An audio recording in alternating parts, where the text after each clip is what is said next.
This week we're going to be looking at the seventh commandment.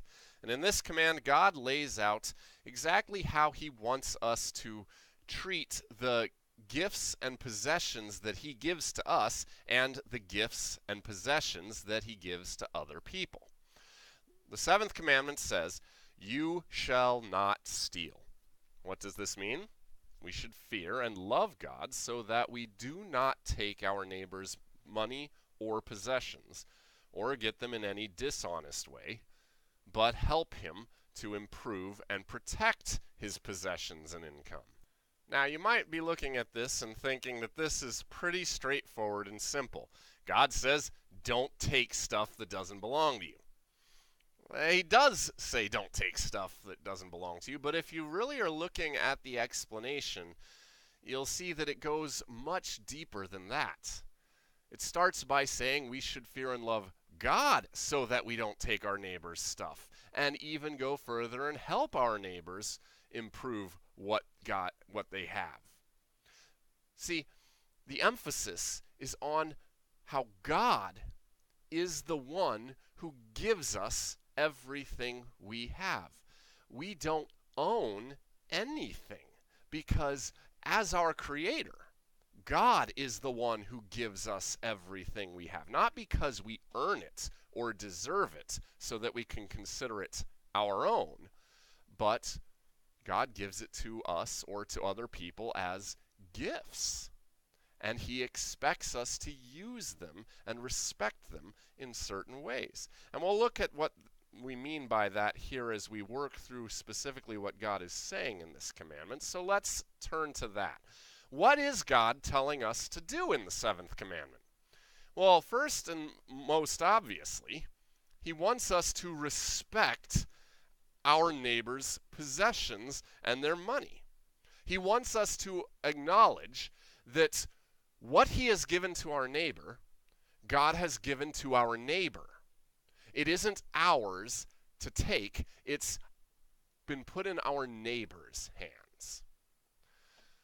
But beyond simply acknowledging that those things are meant for our neighbor, it also means that we should help our neighbor improve his possessions and income. See, God even gives us a responsibility towards our neighbor's possessions and his income.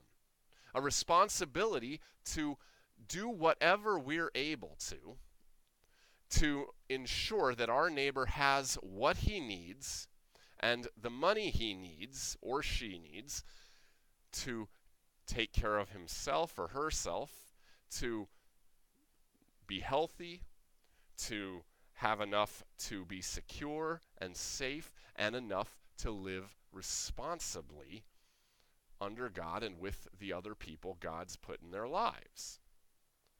So, for instance, if I see that my neighbor hasn't made quite enough money to feed her family that week, then God is giving me the obligation to do whatever I'm able to make sure that my neighbor will have enough to feed her family. But if you notice what that would require, it would probably mean that you would actually need to use the things God gives you to help your neighbor. In other words, God also wants us in this command to honor Him in the way that we use the gifts that He's given us. See, again, we don't own anything. God gives us things to use for certain purposes. We don't deserve them. We're not entitled to them. God simply chooses to put them under our care. The word for that is stewardship. And this is one of the main ideas in this commandment, that we are stewards of the money and the objects that God gives us. A steward is not an owner. A steward is somebody who has been entrusted with the property of another person. So, for instance, if your neighbor gives you her dog for a month to take care of, you are a steward of that dog. You don't own the dog. You have a lot of freedom in how you treat the dog and use the dog and what you do with the dog, but the dog is your neighbor's. You're simply taking care of it. That's what a steward is. You are someone who takes care of something for another person. Everything you have, God has put you as a steward over. He gives everything you have to you to use and take care of according to his purposes. And the two main purposes that God has in giving us anything, and this is important, you'll want to remember this.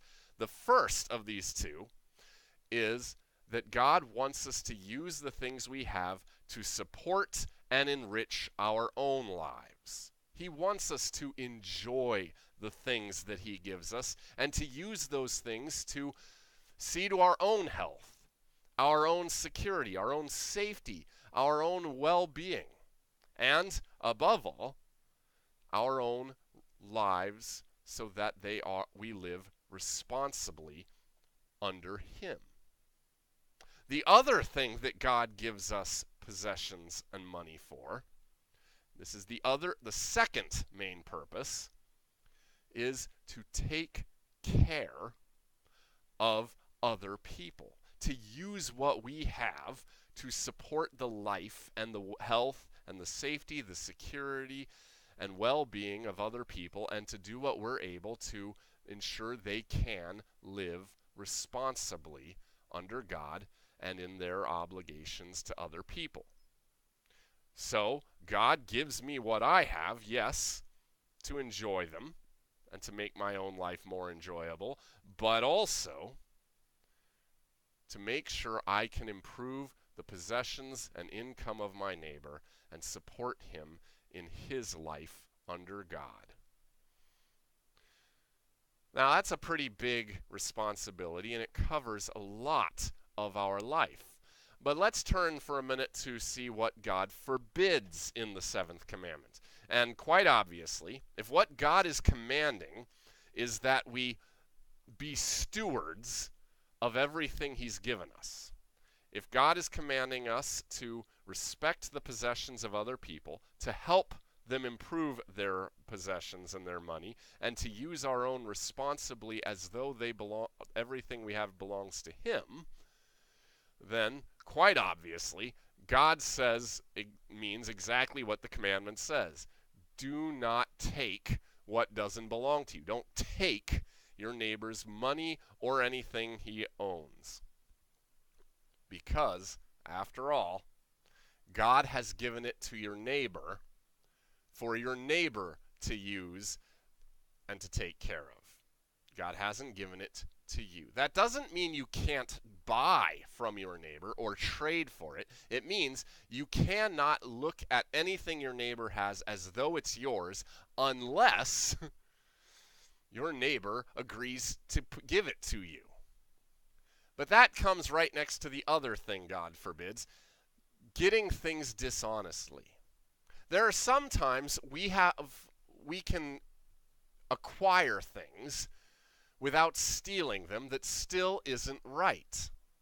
For instance, I could trick my brother into giving me some money or into giving me his favorite toy.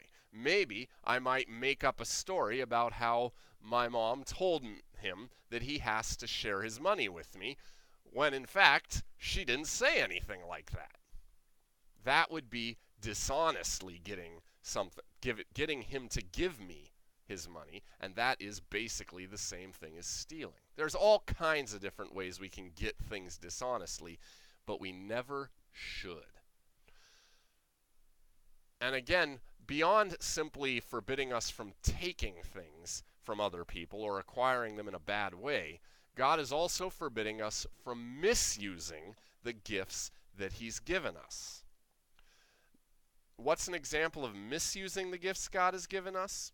For instance, if I have way more clothes than I need, Turns out I open my closet and I have literally an entire rack of clothes that I never wear, never will wear, and have no plan on wearing.